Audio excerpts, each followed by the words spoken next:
원장님 학원의 경쟁업체는 어디인가요? 보통은 경쟁사를 물어보면 나와 비슷한 교육을 하고 있는 다른 학원을 이야기하십니다. 경쟁사를 새롭게 정의하면 더 많은 고객을 확보할 수가 있습니다. 이것은 작은 브랜드를 위한 책이라는 책 내용을 알아보고요. 학원 경쟁사를 재설정하고 더 많은 고객들을 확보하는 법에 대해서 알아보도록 하겠습니다. 이것은 작은 브랜드를 위한 책, 광고계 혁신의 아이콘인 이근상 대표님이 지으신 책인데요. 작가는 이 책에서 이제는 소비자들이 브랜드에서 일방적으로 내보내는 메시지를 수용하지 않는다라고 이야기를 합니다. 그러면서 자신에게 맞는 브랜드를 스스로 찾아가고 있고 여러 가지 플랫폼의 변화들이 있었기 때문에 작은 브랜드들이 자신만의 영역을 구축하기가 굉장히 쉬워졌다. 그런 기회를 갖게 되었다라고 말을 합니다. 2006년 나이키는 경영혁신을 이야기를 하면서 자신들의 경쟁사를 재정의합니다. 나이키의 경쟁사라고 하면 보통 리복, 아디다스 이런 데를 떠올리실 텐데요. 나이키에서 직접 발표한 자신들의 경쟁사는 플레이스테이션입니다. 플레이스테이션은 TV나 모니터에 연결해서 하는 그런 게임기를 이야기를 하는데요. 이미 운동을 하고 있고 운동복을 사야 되는 그런 사람들이 우리의 고객이 아니라 아예 집 밖으로 나가지 않는 소비자, 집에서 게임만 하고 있는 소비자들을 운동을 하게끔 밖으로 이끌어 보겠다라는 그런 이야기를 하고 있습니다. 이미 운동을 하고 있는 사람들 중에서 내 운동복이나 운동화를 팔기 위해서 파이를 나눠 먹게 하는 것이 아니라 더 넓은 고객들을 만나고 새로운 고객들을 만나겠다라는 그런 메시지를 읽히는데요. 경쟁사를 정의하는 것이 큰 브랜드, 이미 잘 되고 있는 브랜드에게만 소용이 있는 것이 아니냐 하시는 분들이 있을 것 같아서 이근상 대표는 조금 더 작은 브랜드의 이야기도 함께 하고 있습니다. 그로우쉐어라는 그런 브랜드를 이야기하고 있는데요. 여기는 유기농 채소를 재배하는 농부들과 소비자를 연결해주는 플랫폼입니다. 그래서 이 플랫폼이 어떻게 나아가야 될지 방향성을 함께 고민했다고 하는데요. 사실 농산물은 직거래가 가장 좋습니다. 하지만 장소 섭외가 너무 어렵고 수익성이 좀 떨어지는 것이 단점이고요. 온라인 직거래로 하자고 하니 이미 기존 업체만 수백 곳입니다. 그래서 그로우쉐어는 어떤 방향으로 나아가야 될까 굉장히 고민을 많이 하게 되는데요. 이때 아예 방향성을 다르게 잡아보자라고 이야기를 합니다. 소비자들은 건강한 식생활에 대한 욕구는 있지만 친환경 농산물을 사는 것이 굉장히 불편하다는 것을 알고 그것 때문에 주저하고 있습니다. 그래서 그로우쉐어는 한 사람이 대량의 농산물을 받아서 원하는 사람과 소포장으로 나누고 배송까지 하는 그런 방향을 생각하게 됩니다. 그렇게 되면 직거래의 불편함은 없어지고요. 사람들이 직접 들어가서 주문을 하고 농산물을 받아보고 직거래를 해야 되는 그런 직거래 사이트와는 조금 달라지게 됩니다.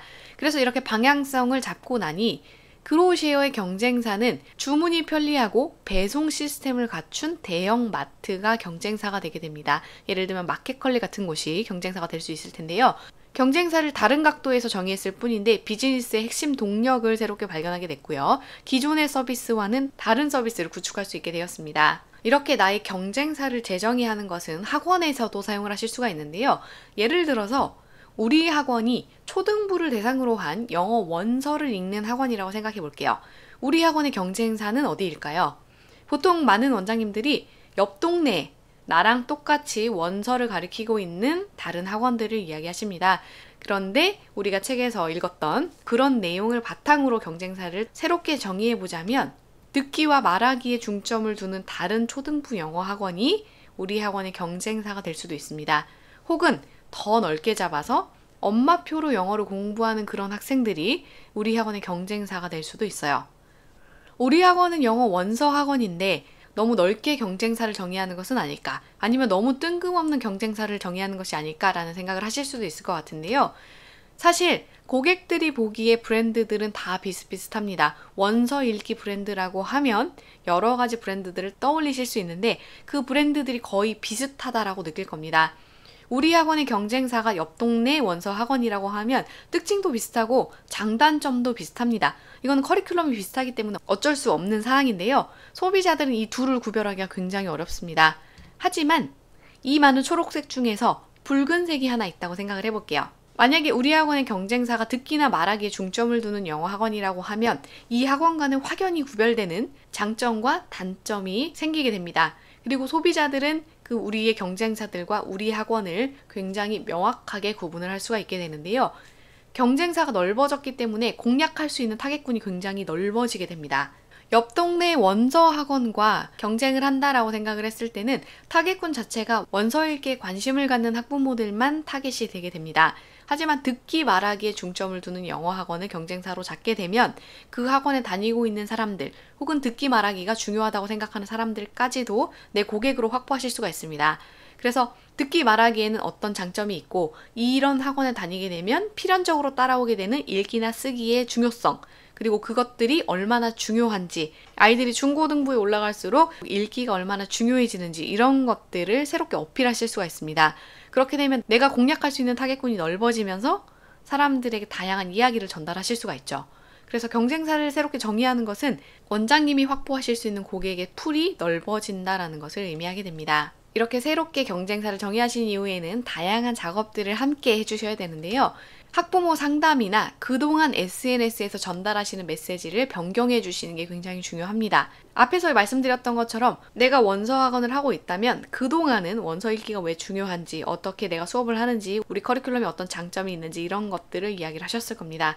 하지만 경쟁사를 듣기 말하기를 하는 학원으로 넓히고 나신 다음에는 메시지가 달라지시거나 메시지의 폭이 넓어지실 겁니다. 예를 들어서 영어에서 말하기와 듣기가 얼마나 중요한지에 대해서 이야기를 하실 수도 있습니다. 왜냐하면 지금 듣기 말하기를 공부하고 있는 학생들 혹은 그 학부모들에게 공감대를 이루어내는 그런 이야기를 하셔야 되기 때문에 그런 메시지를 전달하실 수도 있고요. 거기서 한 발 더 나아가서 듣기 말하기가 완성되고 난 다음에는 읽기를 어떻게 시작해야 되는지, 듣기와 말하기에만 중점을 두게 되면 나중에 이 아이들이 수능이나 모의고사 같은 것들을 봤을 때 얼마나 어려움을 겪는지 이런 쪽으로 전달을 하실 수가 있습니다. 단순히 읽기에만 치중하는 것이 아니라 듣기, 말하기, 읽기를 모두 아우르는 그런 메시지를 전달하실 수가 있을 텐데요. 이런 것들을 학부모 상담이나 SNS에서 변경하시면서 원장님의 목소리를 한 방향으로 나아가셔야 됩니다. 그리고 이미 타겟이 넓어졌기 때문에 마케팅 반경을 재설정하실 수가 있습니다.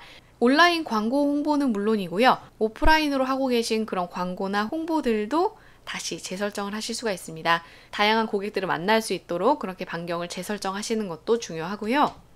다양한 고객들을 만나고 그들의 이야기를 듣고 원장님의 이야기를 전달하다 보면 근시안을 버리고 새로운 시각을 얻으실 수가 있을 겁니다. 그렇게 얻은 시각으로 원장님의 브랜드를 조금 더 탄탄하게 구축하실 수가 있을 거예요.